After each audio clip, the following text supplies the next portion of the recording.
pengen menjadikan anaknya aset. Nah, anak ini kan aset yang mahal, aset yang luar biasa. Tapi coba sekarang, bagaimana perlakuan kita kepada anak? Mohon maaf, handphone ini saya anggap aset. Betul ya? Aset untuk dakwah, aset untuk bisnis, aset untuk hubungan sosial dengan handphone. Kira-kira handphone ini akan saya banting enggak kira-kira? Jaga. Handphone ini kira-kira saya jaga atau enggak saya jaga? Saya jaga. Handphone ini saya kotori atau saya bersihkan? Saya bersihkan. Lah, anak ini aset yang termahal. Seringkali orang tua itu lupa jaga hati anak. Orang tua itu seringkali lupa melindungi hati anak. Orang tua itu seringkali lupa merawat anak.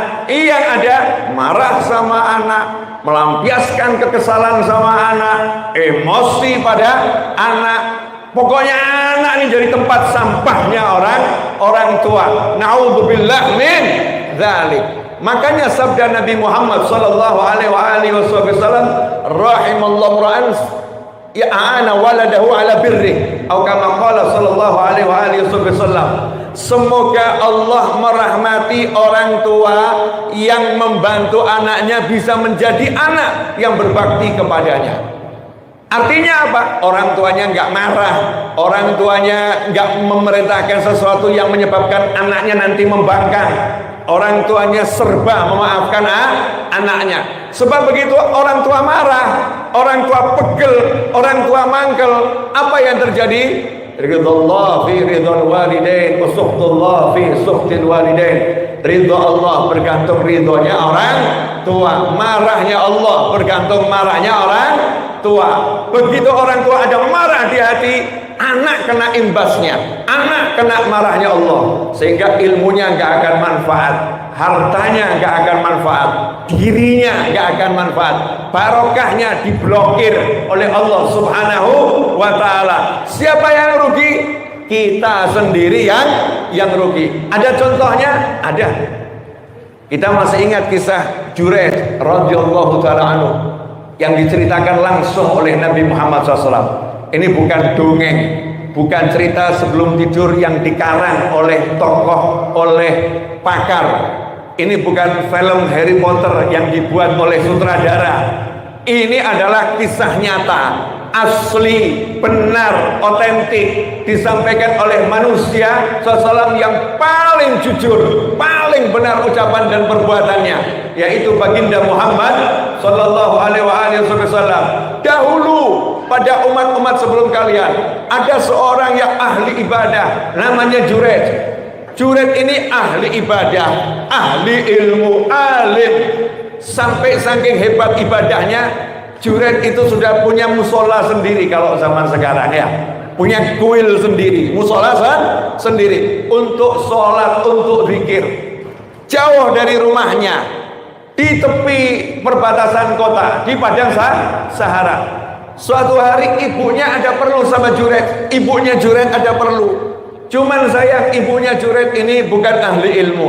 Ibunya Juraij ini bukan ahli ibadah. Ibunya Juraij ini manusia biasa yang kurang ilmu.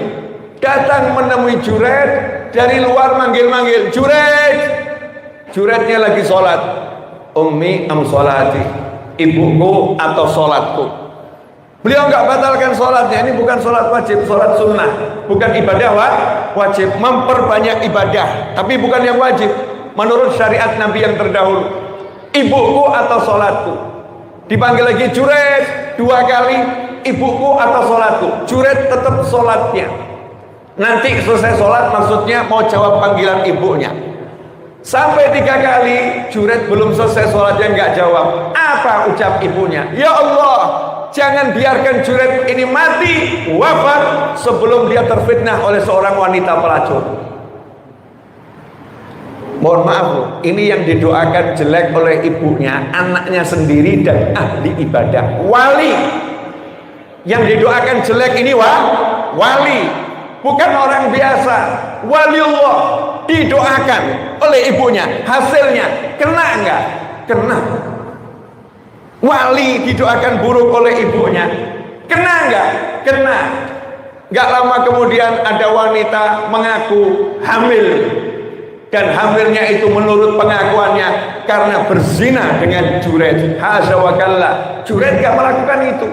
Masyarakat pun terkena omongan perempuan yang satu ini. Hasilnya tempat ibadahnya Juret dihancurkan, dimusnahkan. Mereka marah. Kelihatannya alim, ternyata so alim. Kelihatannya hal ibadah, ternyata hanya menipu penampilannya. Ternyata di kuilnya, di luar kota itu, di perbatasan, dia sibuk main dengan perempuan. Sampai anak itu lahir, fitnah demi fitnah. Lama itu, 9 bulan anak itu lahir, ya, kemudian jadi bayi digendong. Saat itulah kemudian Juret baru ditolong sama Allah Ta'ala. Saat itulah baru ditolong. Artinya pertolongannya ini gak langsung. Merasakan caci maki, merasakan hinaan, merasakan dihancurkan tempat ibadahnya. Kenapa?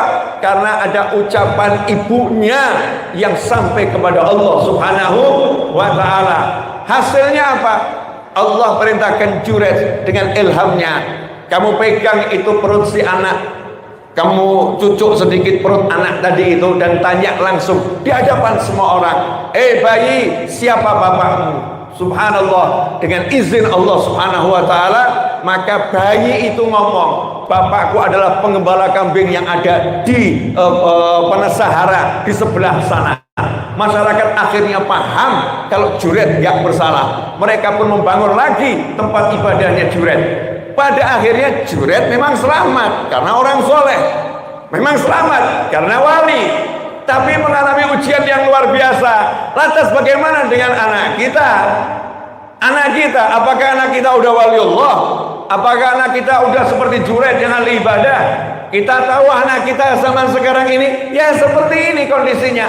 Maka hati-hati ucapan kita. Seringkali aset ini rusak karena doa orang tuanya sendiri. Seringkali aset ini rusak karena cita-cita dalam hati orang tuanya sendiri. Mohon maaf, banyak orang tua zaman sekarang cita-citanya bukan punya anak yang soleh, tapi cita-citanya semoga anakku nanti jadi orang yang kaya raya, semoga anakku nanti jadi orang yang pangkat, semoga anakku nanti jadi orang yang sukses dalam urusan dunia. Hatinya enggak tertaut, semoga anakku nanti jadi penghuni surga yang bisa bawa orang tuanya ke tingkat yang paling tinggi. Semoga anakku nanti menjadi orang yang dia itu mencapai derajat wali Allah. Semoga anakku nanti bisa menggantikan wali songo. Itu sudah semakin berkurang zaman sekarang. Himmahnya orang tua ini, semangatnya orang tua ini, pengaruhnya kepada anak luar biasa. Karena doa itu gerakan hati, bukan ucapan lisan. Lisan yang berbicara tak berarti doa, tapi hati yang berkata itulah doa yang didengar oleh Allah Subhanahu wa Ta'ala. Pemirsa, ibu-ibu, bapak-bapak semuanya, nah ini anak kita aset. Nah kita punya aset ini mau diapakan ini? Kalau Darul Quran, alhamdulillah, ngajak orang tua untuk mengelola aset ini menjadi orang yang ahli Quran, bisa baca, bisa hafal, mengerti ilmunya dan mengamalkannya. Dalam sebuah hadis disebutkan, dan kita semua udah tahu, kalau ada anak hafal Al-Quran, orang tuanya dikasih mahkota oleh Allah Subhanahu wa Ta'ala. Bahkan dalam riwayat yang lain bisa ngasih syafaat kepada 10 anggota keluarganya yang sudah wajib masuk neraka, diberi syafaat berkat ada satu yang hafal Al-Quran. Nah kalau itu imbasnya kepada orang tuanya, imbasnya kepada anggota keluarganya, kira-kira yang hafal itu pangkatnya seperti apa? Seperti apa kira-kira yang hafal? Kita masih ingat dalam hadis bahwasanya rumah yang dibacakan Al-Quran yakturu khairuh, rumah itu akan jadi banyak kebaikannya, dan rumah itu akan sedikit keburukannya, hilang keburukannya, kebaikannya akan banyak. Itu rumah yang dibacakan Al-Quran. Lantas bagaimana dengan yang membacanya? Pembacanya bagaimana? Kalau rumah dibacakan Al-Quran, rumahnya jadi banyak baiknya. Nah kira-kira orang yang membaca Al-Quran itu jadinya seperti apa? Jadinya seperti apa? Wa idza quri'al Qur'anu fastami'u lahu wa ansitu la'allakum turhamun. Kalau dibacakan Al-Quran kepadamu, diam, dengarkan dengan seksama, kalian pasti dapat rahmat. Itu yang mendengarkan. Lah kira-kira yang baca seperti apa? Ini nikmatnya luar biasa kalau kita punya anak betul-betul bisa baca Al-Quran. Saya sejak anak saya lahir sampai hari ini, dan nanti bisa dicek di banyak video YouTube saya, dan cek tanya sama anak saya langsung, kalimat saya sama, bapakmu nggak pengen kamu jadi orang pinter. Aneh mungkin saya ya. Bapakmu nggak pengen kamu jadi orang pinter, tapi bapakmu pengen kamu jadi orang soleh. Kamu harus bisa baca Al-Quran dan rajin sholat, baik sama orang lain. Selesai. Kamu nggak usah ngurusi mau kuliah, bapakmu nggak butuh kamu kuliah. Butuhnya bisa ngaji, bisa bekti sama orang tua, bisa sholat, bisa baik sama semua orang. Seringkali saya dapat laporan dari gurunya, Pip anaknya terlambat masuk sekolah, Pip anaknya terlambat masuk sekolah. Jawaban saya, alhamdulillah nggak terlambat sholat. Alhamdulillah nggak terlambat sholat. Alhamdulillah sudah mau masuk sekolah. Saya ngomong sama anak saya, mungkin ini bukan pendidikan yang baik untuk anak. Kamu terlambat sekolah nggak apa-apa, tapi terlambat sholat awas. Terlambat sekolah nggak masalah, terlambat sholat awas. Yang aneh zaman sekarang ini ada orang tua bangunkan anaknya, ayo terlambat sekolah, nggak mikir subuhnya nggak dipikir, sekolahnya dipikir. Jadi diajari anak takut sama jam sekolah, nggak takut sama jam sholat, disiplin sama jam sekolah, nggak disiplin sama jam sholat. Hasilnya urusan kantor setelah dewasa, setelah besar diutamakan daripada urusan sholat. Urusan kerjaan diutamakan daripada urusan baca Al-Quran.